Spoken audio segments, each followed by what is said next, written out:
राधे राधे सभी को। आज मैं आप लोगों को एक और नई जगह दिखाने लेके जा रही हूँ। देखो सभी बस में बैठ चुके हैं और सब बहुत खुश हैं, भजन गा रहे हैं और सब आनंद में हैं। अभी हम करनाल से चले हैं, करनाल के जाटो गेट से, और लगभग हम 16 जने हैं। बड़े आनंद के साथ, जैसे सावन का महीना लगा हुआ है तो शिव भोले जी के भजन गा रहे हैं। और भजन गाते गाते और कब ये डांस करने लग जाते हैं पता ही नहीं लगता। कभी डांस करते हैं, कभी भजन गाते हैं, कभी भोले जी की कोई कथा सुनाते हैं, और इस प्रकार चलते चलते फिर बड़ा ही आनंद आया।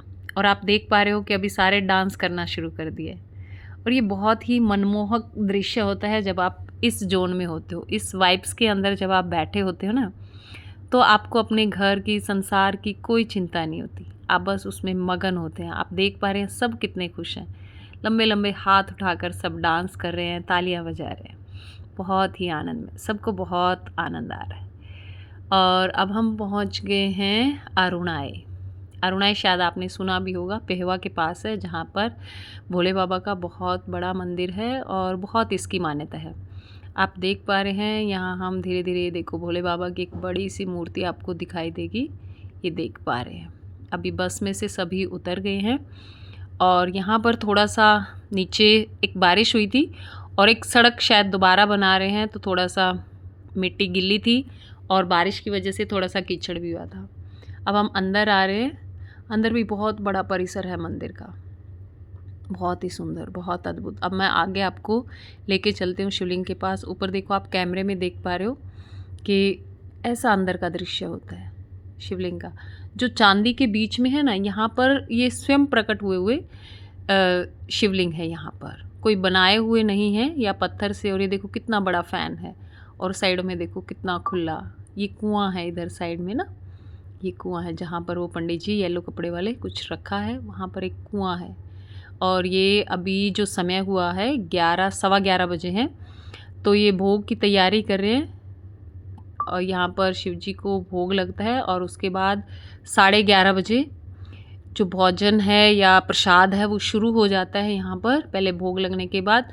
अभी हम सब अंदर पूजा कर रहे हैं, तो इन्होंने हमें वार्न किया है कि पीछे वालों को रोक दिया है कि अभी बस जितने लोग अंदर हैं वही पूजा करेंगे और निकल जाएंगे, क्योंकि बाबा जी को भोग लगना है। और भोग के बाद फिर प्रसाद की व्यवस्था आप लोगों के लिए, सभी लोगों के लिए, कोई भी है, यहाँ पर बहुत बड़ा भंडारा चलता है।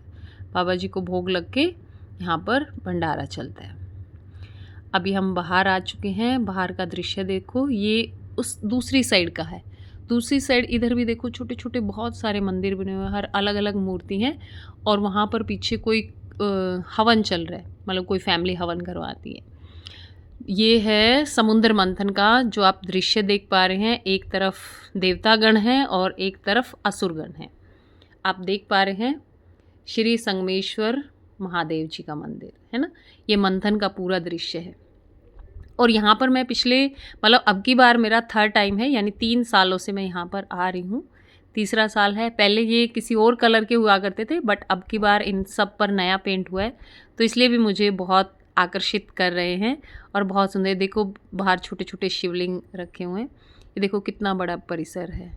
अभी मैं आपको दिखा रही हूँ चारों तरफ। ये थोड़ा सा मंदिर में से आगे निकल के, यानी कि जब हम दूसरी तरफ निकल आए थे ना, वो वाला दृश्य है। ऊपर देखो पीछे भी एक बड़ा सा फैन लगा हुआ है। यहाँ पर देखो, यहाँ आप ये जो गोल गोल देखा था अभी आपने, वहाँ पर आप ये वाला धागा बांध सकते हैं। कोई भी मान्यता अगर आपकी है, आपको कोई इच्छा पूर्ति के लिए आप यहाँ पर धागा बांध सकते हैं, और जब आपकी इच्छा की पूर्ति होए तो उस धागे को आप खोलने आ सकते हैं। ये मंदिर के साइड वाला एरिया है ना। ये कुछ समाधियाँ यहाँ पर बनी हुई हैं। ये साइड वाला एरिया है। साइड में से आके फिर हम फ्रंट में आ गए हैं, और ये मैं आपको दिखा रही हूँ। देखो कितना सुंदर, कितना भव्य है, कितना आनंदमय है। और यहाँ पर इतनी शांति थी और इतनी सफाई थी, मैं सच कहूँ तो बहुत साफ़ सुथरा मंदिर था। कुछ भी एक भी चीज़ इधर उधर नहीं पड़ी थी। कोई फूल पत्तियाँ जो चढ़ा रहे थे, वो पंडित जी जो वहाँ के थे, वो साथ के साथ उनको समेट रहे थे। वहाँ पर पैर बिल्कुल गंदे नहीं हुए, कि कई बार होता है कि मंदिरों में बहुत जल चढ़ाते हैं लोग, कभी मीठा कभी कुछ, लेकिन यहाँ पर बहुत सफाई थी। आप देख पा रहे हो, देखो फर्श कितना बिल्कुल नीट एंड क्लीन है। यहाँ पर भी कुछ अलग मंदिर, ये मैंने अब की बार देखा है, जो बने हुए हैं वैष्णो देवी माँ का मंदिर है, काली माता माँ का मंदिर है और ये 3-4 कुछ ऐसे बंगलामुखी माँ का मंदिर है। ये 3-4 इधर मंदिर बने हुए हैं। वहाँ से हम आए थे उस साइड से। और देखो आप देख रहे हो ना स्वीपर भी साथ-साथ। यहाँ पर गंगा जल के 2 टैंक हैं, ये देखो जो सिल्वर वाले हैं। और इधर आप देखेंगे तो यहाँ पर प्रसाद का वितरण होता है सामने वाले हॉल में। इधर देखो कितना खुला है, भंडार घर है ना, ये देख पा रहे हो कितना बड़ा परिसर है। और उधर से देखो जो डमरू बजते आ रहे हैं, ये उनकी पूजा समाप्त हो गई है, तो वो पूरे उसको शिवलिंग की उन्होंने पूजा की थी और अभी इसको इधर मंदिर की तरफ लेके आ रहे हैं शायद से। तो उनकी फैमिली है, उन्होंने जिस भी शिवलिंग की पूजा की थी वो उन्होंने अपने सिर के ऊपर धारण किया हुआ है। जो भी उनकी इच्छा होगी, मनोकामना होगी, वो पूरी हुई है। और अभी देखो हम आगे हैं इधर प्रसाद पाने के लिए और ये देखो हम पूरी हमारी लाइन बैठी हुई है। वो देखो उधर से लेकर और ये मंजीत दीदी, ये देखो सारे, और इधर ये रीना दीदी, वो पूरे सारे बैठे हुए हैं। सब कितना चटाचट करके प्रसाद को खा रहे हैं, है ना। इनको बड़ा आनंद आया, इनकी इच्छा थी शायद, इनके कर्म में लिखा था। फिर हम बाहर आके आए तो यहाँ पर शीला दीदी ने हमें अमर कथा सुनाई। अमर कथा सुनने के बाद फिर हम, पहले हमने अमर कथा सुनी थी, उसके बाद हमने भोजन करा था, राइट। तो बाद में प्रसाद पाया था हमने। फिर हम यहाँ पर बाहर आके हमने अमर कथा सुनी थी और यहाँ भी बहुत अच्छा आपको दृश्य दिखता है। ये देखो अंदर का जब सफाई हो गई थी तो मैंने आप लोगों के लिए फ़ोटो ली थी, बहुत सुंदर है। ये बाहर की हमारी फ़ोटो है। धन्यवाद।